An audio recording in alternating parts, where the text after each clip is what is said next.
Melvin Manhoef is probably, he's in my top 10 favorite kickboxers of all time. He was a wild, and he was so powerful, and he was all gas and no brakes, and for sure, the most destructive kickboxer that ever fought in Pride, right up there with Mirko Cro Cop, like that level. Although Mirko was more successful, but Melvin because Melvin was much smaller. But Melvin knocked out Mark Hunt with one punch, and he weighed 190 pounds at the time. Mark Hunt was the unkillable Samoan, a granite chin, a resume full of monsters. He walked through atomic bombs like they were jabs. And in 2008, that man, the man who once took a Cro Cop head kick and kept walking, was knocked out in 18 seconds by a middleweight. Melvin Manhoef walked into that ring giving up almost 80 pounds. Hunt looked like a pit bull next to a Rottweiler. The odds weren't just bad, they were brutal. Everyone expected a snuff film with Melvin playing the victim. But then he slipped a lazy jab, planted, and boom! One left hook. Hunt dropped like a skyscraper getting demolished face first. No bounce, no survival mode, just gone. For MMA fans, it was the kind of moment you rewind 20 times just to make sure that it really happened. A nuclear moment in real time. That was Melvin Manhoef. Not a fighter, a weapon, a walking shotgun blast with no safety switch. Melvin Manhoef, who weighed like 190 pounds, put him out with one punch. Melvin was, you want to talk about like the scariest striker ever in MMA? I think it's Melvin. He might not have been the best. He might not be like the best technical, like Pereira's probably the most technical, but Melvin was so terrifying because he would come at you guns blazing with them gladiator shorts on. Look at this. Boom. Oh, man. I mean, dropped Mark Hunt and put him out. Like, who does that? He has kryptonite in that fan. Look at that. Bro, he's so fast. Going backward. But here's the contradiction that makes this story unforgettable. Fast forward 18 months. Melvin's in the cage again, but this time he's the one face down. Not from a haymaker, not from some vicious overhand, from a jab. Just a clean, technical jab that wouldn't have rattled 90% of the roster. And Melvin? Out cold. No recovery, no protest. The same man who had sent legends into the void was now falling from shots that most fighters ate for breakfast. How do you square that? How do you explain a guy with the most dangerous hands in MMA history also being the easiest man to shut off? This isn't a story about titles or technique, it's a story about contradiction. Power that could kill gods, and a chin made of porcelain. Born in Paramaribo, Suriname, Melvin adapted violence at a very young age. By age 3, his family had moved to Holland, trying to escape poverty. But poverty followed. Rotterdam was tough. Immigrant kids weren't welcome, and Melvin had a short fuse and fast fists. He wasn't the biggest kid, but he hit like he had bricks for knuckles. His younger brother Moreno got into Muay Thai first, and like a lot of stories in combat sports, Melvin followed not out of curiosity, but ego. He thought, if my little brother can do it, so can I. But what started off as a sibling rivalry quickly became obsession. He started training under the legendary Mike Passeneer. You know, Mike's gym, the factory of Dutch killers. Badr Hari, Myrtle Groenhart, Gokhan Saki, they all came through those doors. Man, this dude was like a demon. He would come at, first of all, super skillful. He's from Mike's gym in Amsterdam, legendary kickboxing gym. Badr Hari came from that gym. So just super skillful, but so fucking ferocious, man. I mean, just such an awesome kickboxer. And just do or die. He either got knocked out or he knocked you out. And that style was just so fan-friendly. Bro, he's chasing people down. He was so dangerous. So dangerous. But, you know, got KO'd too because his fights were so reckless. Yeah, not reckless, skillful. Now, Melvin was short for a middleweight. Stocky, wide, built like a grenade, but once the bell rang, he exploded. His early fights were terrifying. He would bull rush guys with zero hesitation. His fists didn't travel far, and they didn't need to. Every shot was short, tight, and brutal. He threw with intention, and he only had one obliteration. He wasn't technical by traditional standards. He didn't feint or jab much. He didn't worry about leg kicks or cage positioning. He marched forward and looked for your soul. There is a reason YouTube montages of early Manhoef fights look like horror movie trailers. Think Justin Gaethje with even less defense, pure violence with no safety net. Melvin didn't just pressure you. He launched himself into danger like he was allergic to the scorecards. One-shot KOs, wide-eyed victims, confused referees stepping in just a little too late. By the time he got to Cage Rage in the UK, fans were lining up just to see who he would kill next.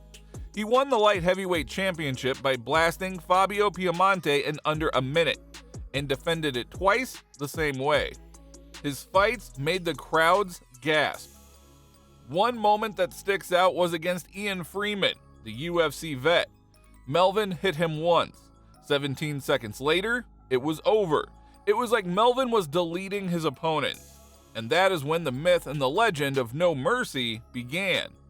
But even then, there were signs, tiny signs, that all this power came with a price. You see, there's this part about Melvin that no one likes to talk about, because it messes with the mythology, the invincibility, the aura, as the kids call it these days. But truth be told, every real MMA fan saw it. Melvin Manhoef couldn't take a punch. And that is not me being disrespectful, that's reality. In a sport where guys get cracked and smile, Melvin's brain didn't give him that option. His skull didn't forgive mistakes. His chin wasn't questionable, it was downright unstable, even in his prime. But early on, his offense masked the issue. Guys didn't get the chance to hit him clean because they were too busy eating bombs. But the first big red flag was against Rodney Glunder, May 2004 in Amsterdam. It was a back and forth brawl until Rodney caught Melvin with a single counter. It wasn't a haymaker, just a clean punch. But Melvin folded, collapsed in a way that made people uncomfortable. The ref waved it off. People shrugged it off. This is MMA, stuff like this happens all the time. But then it happened again and again. Ray Sefo, Gokhan Saki, Remy Bonjowski, all in K1, all landing clean and all shutting him off like a light switch. Now here's the thing that most casuals don't understand. You can train technique, you can improve cardio, you can lift weights, cut weight, learn jiu-jitsu, but you cannot teach chin. Some guys are just built different physically. Their brains sit tighter in their skull. Their nerves recover faster. They can eat shots that would kill others. We're talking about guys like Max Holloway, John Jones. But Melvin wasn't that guy. His nervous system reacted to trauma like a fire alarm. One clean shot, and the lights flickered. And the higher the level he fought at, the more obvious it became. Because once fighters realized they didn't have to respect his durability, the game changed. They didn't just survive him, they studied him. They watched how wild his entries were. They noticed how he carried his hands low after combos, how he would lunge in on a straight line without any defensive reset. And they realized that if you could survive the storm, if you could slip one bomb, the counter was there, always. Robbie Lawler knew it, so did Joe Schilling, and so did Gegard Mousasi. Even guys who didn't land hard learned to volume him out. It got so bad that Melvin would sometimes look confused after getting tagged, like he didn't understand how his body shut off. His coaches saw it.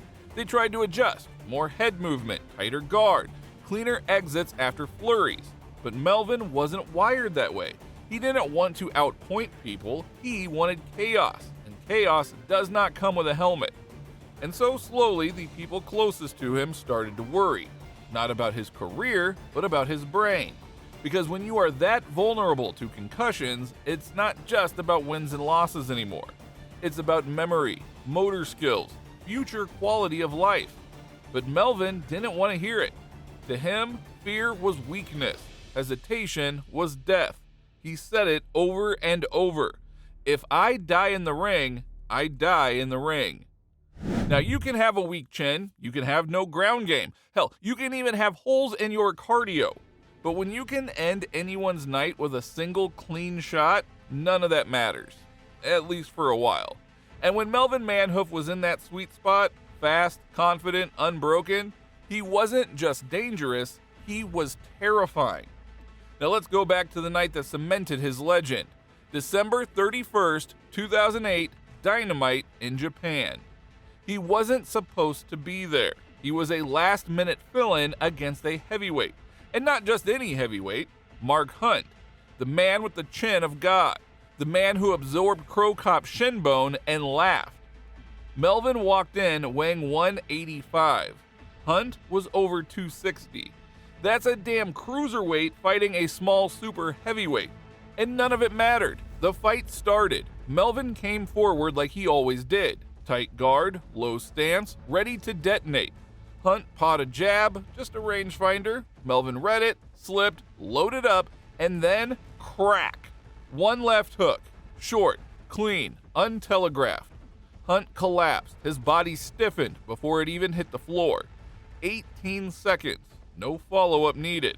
The Tokyo Dome was stunned.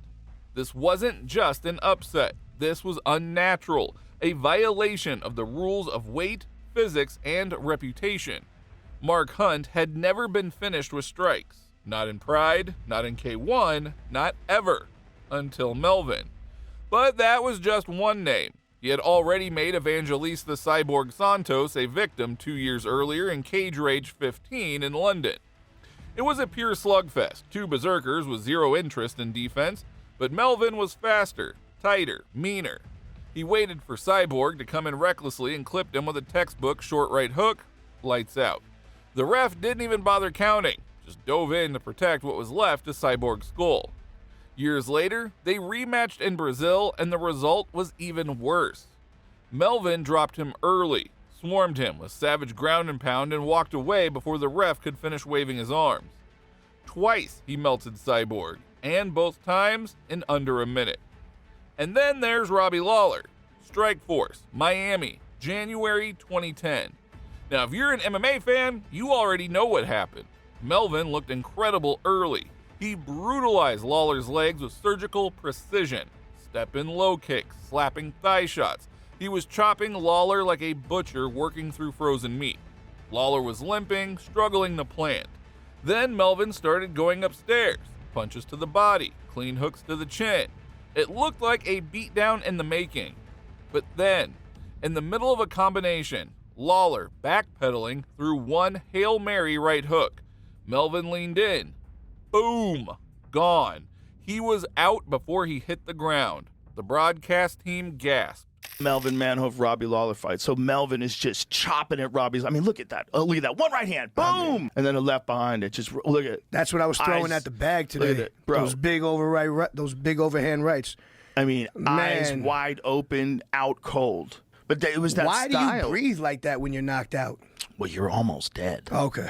You know, you're almost Makes dead. sense. Makes sense. Yeah, you're getting knocked unconscious. Like, someone can then kill you. That's the paradox. You could be beating him senseless until you weren't. You could be schooling him until he caught you. The window was always open. You just didn't know if it was your window or his. And that is what made him so different. His danger was immediate. He didn't need rounds or minutes or even setups. He needed 3 inches of space and half a second. And it didn't matter who you were, Lawler, Hunt, Cyborg, Kazushi Sakuraba. If you stood in front of him, you were playing Russian roulette with 5 bullets in the chamber.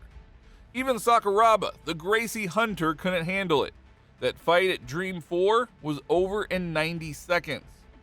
Sakuraba circled, tried to gauge range. Melvin blitzed, landed a head kick, and followed up with hammer fists so violent the crowd actually flinched. No build-up, just termination. No one was safe. You didn't outstrike Melvin. You survived him, or you died. And everyone knew it. There's a reason that legends didn't call him out. There is a reason you never saw him begging for title shots. Fighters respected what he brought, because they knew that no matter how good your game plan was, no matter how elite your skills were, if Melvin touched your chin clean, it was over. No debate, no decision, just lights out. But with every victim he added, the countdown had already started. There is a truth that every fighter learns too late. You don't feel the first crack in the chin, but you feel everything after it. And Melvin felt it. He still had speed, still had that terrifying burst, but something had changed. He didn't trust his chin anymore, and the opponents knew it. Take Joe Schilling, Bellator 2014. Melvin drops him in round 1. He's in control, but in round 2, Schilling lands a clean counter. Boom, gone. Melvin collapsed like the plug had been pulled. Same story, different name. Robbie Lawler, Strikeforce 2010. Melvin dominated early, brutal leg kicks, clean combos. Lawler looked like he was folding. Then out of nowhere backpedaling, Lawler throws a wild right hook. Melvin walks into it, out cold again. He still had his power, but now every shot that landed shut him down. That was the decline. Not slow, not subtle, just repetitive. A pattern that everyone could see except him. He wasn't evolving. No footwork, no jab, no plan B. Just plan A. Kill or get killed. And when plan A stopped working, the kill came from the other side. But then came Kato. Hisaki Kato, Bellator 2015. Melvin was 39. People thought he was done. But that night, he gave us one last reminder. He stalked Kato, cut off the cage, then uncorked a right hand so violent it echoed. Kato dropped like a puppet cut from strings. One punch, done. The crowd lost it. The old no mercy was back, if only for a moment.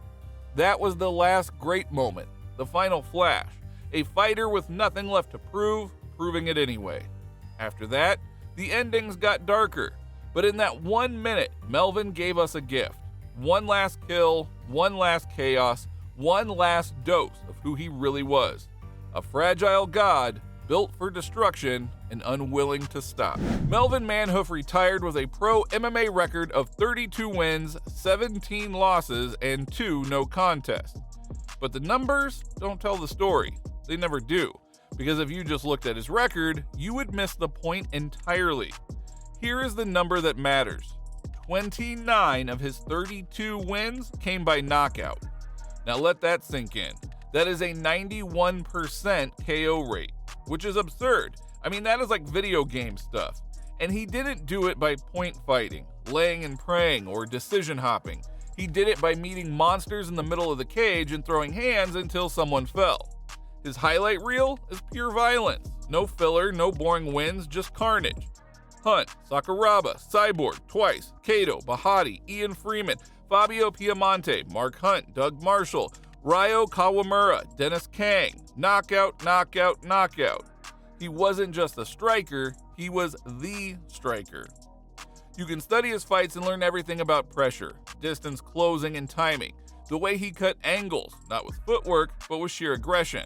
The way that he exploded into range, forcing panic responses. Young fighters today still mimic his blitzes, still try to steal his combinations, but the truth is, you can't replicate Melvin Manhoef. Because what made him dangerous wasn't just technique, it was intent. When he threw a punch, he wasn't trying to win rounds, he was trying to end you. And ironically, that is what ended him. His style had no safety net, no backup plan. It was kill or be killed every single time. And that is why fans loved him, because Melvin wasn't just a fighter, he was a dare, a gamble, a human coin flip. Every time he stepped into the cage, it was a promise. Somebody's going to sleep tonight. Melvin Manhoef never became a UFC champion. He never went on a 10-fight win streak. He never played it safe. But what he did do was even rarer. He fought with zero compromise. He fought like every punch was his last. Sometimes it was. But that didn't make him broken. It made him real. Because greatness isn't about being perfect. It's about showing up, knowing the risk, and doing it anyway. Melvin could end anyone's night with one shot, but his own night could end just as fast. He lived in that razor-thin space between triumph and disaster, and that is what made him unforgettable. In the end, the scariest thing about Melvin Manhoef wasn't his power, it was his heart.